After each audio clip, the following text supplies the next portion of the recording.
tratamiento de enfermedades cardíacas, necesitaríamos toneladas, requeriríamos toneladas para obtener las cantidades necesarias para fabricar esos medicamentos. Las sustancias utilizadas en los preparados farmacéuticos, por ejemplo, para el tratamiento de enfermedades del hígado, se encuentran en otra planta, que es el cardo mariano. Para obtener las toneladas de aquenios son los frutos de una sola semilla, que es el cardo mariano, pues se cultiva en grandes extensiones, por ejemplo en la zona de Sudamérica. Hay cientos y cientos y cientos y miles de hectáreas dedicadas solamente al cultivo de lo que es el cardo mariano, para poder obtener las semillas de cardo mariano, para poder extraer las sustancias necesarias. También se cultiva en esa zona de Sudamérica la manzanilla para emplearla en uso comercial, pues la que nosotros podamos conseguir en Europa, la producción en Europa no basta para satisfacer la demanda de esta planta, de esta hierba medicinal, que para nuestro uso, para la industria, etcétera. La cosecha en la naturaleza de las plantas proporciona, por ejemplo, las sustancias naturales utilizadas en farmacias para el tratamiento de insuficiencia venosa. Se utiliza la sustancia que llamamos aesina, obtenida, por ejemplo, del castaño de India. También en este caso se necesitan toneladas de materias primas para la fabricación de medicamentos. Y lo mismo ocurre con otra planta, que es la acacia de Japón, la Zoophora japonica, cuya droga en bruto se importa de China. Ya, aunque se llame acacia de Japón, hay que buscar otros sitios donde podamos cultivar esta planta en grandes cantidades. Y en China pues hay muchos terrenos donde se puede cultivar, y se reúnen varias zonas, sobre todo la zona sur de China, reúne buenas condiciones para el cultivo de la Zoophora japonica, de la acacia de Japón. Hoy se utilizan en el mundo entero unas 300 especies de plantas medicinales y aromáticas para hacer preparados farmacéuticos. Vemos aquí en pantalla ahora exactamente una pequeña exposición de sustancias, de semillas, de plantas medicinales, y por los nombres que vemos, pues creo que es en algún mercado de la zona de Sudamérica, porque tiene unos nombres así un poco como de nombres nativos de la zona de Sudamérica.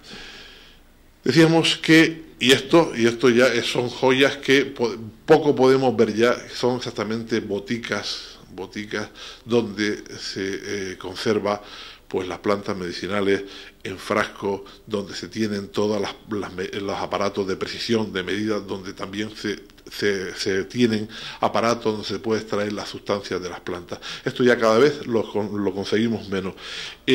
Aquí en Canarias tenemos un sitio donde podemos visitarlo. Es en Gran Canaria, en el pueblo de Tejeda, hay una gran exposición de plantas medicinales, y entre estos hay un edificio con distintos departamentos, y entre ellos una reproducción de una botica como la que acabamos de ver en pantalla, que verdaderamente vale la pena ir a verla, ya que aparte de lo que contiene, pues trae bastantes recuerdos, sobre todo a las personas que hayan vivido esa época. Aparte del valor medicinal de las plantas, se aprovecha en otras industrias, principalmente en lo que es la alimentación, los cosméticos y los perfumes. Además, las sustancias medicinales de algunas plantas también pueden emplearse como agentes aromáticos y agentes colorantes naturales. Aparte de lo que son las plantas medicinales destinadas a la industria farmacéutica, otras pues también se emplean tal cual las encontramos, es decir, no hace falta ninguna transformación. Generalmente esas plantas las usamos en infusiones, en tisanas, en extractos, en tinturas, y se puede estimar que hay alrededor de unas 700 especies en el mundo entero para el uso de estas plantas directas que necesitan transformación. Esto sin contar con las que sirven tradicionalmente como remedios caseros, esas plantas que tenemos a mano, que tenemos en una maceta, que tenemos en nuestra huerta, y usamos normalmente de una forma directa y de forma tradicional como remedios en casa, y también algunas veces con plantas que usamos en la cocina como condimento. La medicina popular europea ha empleado y emplea normalmente unas 200 especies de plantas medicinales que cubren toda la gama de enfermedades más o menos, es decir, que se han estudiado actualmente, que son las normales, las corrientes. No nos vayamos a la lista de enfermedades extrañas, las enfermedades que llaman extrañas, raras, esas que el volumen de pacientes son en general pues muchos menos, pero no por eso dejan de ser menos importantes. Generalmente este tipo de plantas pues se recolectan en los campos, en número menor pues en parcelas, y decimos, y huertos, y pequeños huertos, y generalmente también se recogen y se cultivan ya por un interés económico. Las plantas medicinales son adquiridas por grandes laboratorios y otras empresas que luego las venden, las revenden y las convierten en remedios sencillos que se venden en farmacias o tiendas especializadas. Aquí quizá en nuestra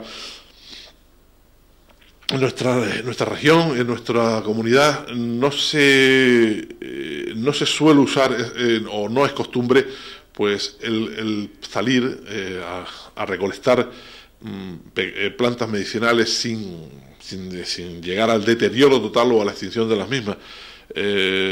Pues por ejemplo en territorio de la península, en zonas sobre todo del norte, Burgos, Palencia, esa zona ahí, al borde de los pantanos, cerca de los pantanos, pues se puede ver en épocas adecuadas personas haciendo recolección, por ejemplo, de manzanillas, grandes extensiones de terreno donde las personas van recolectando manzanilla silvestre, manzanilla que ha salido después de la lluvia, y después esas flores o esas cabezas de manzanilla ya las venden a las industrias para que éstas las conviertan en medicamentos o las preparen para luego ser vendidas en farmacias o tiendas especializadas.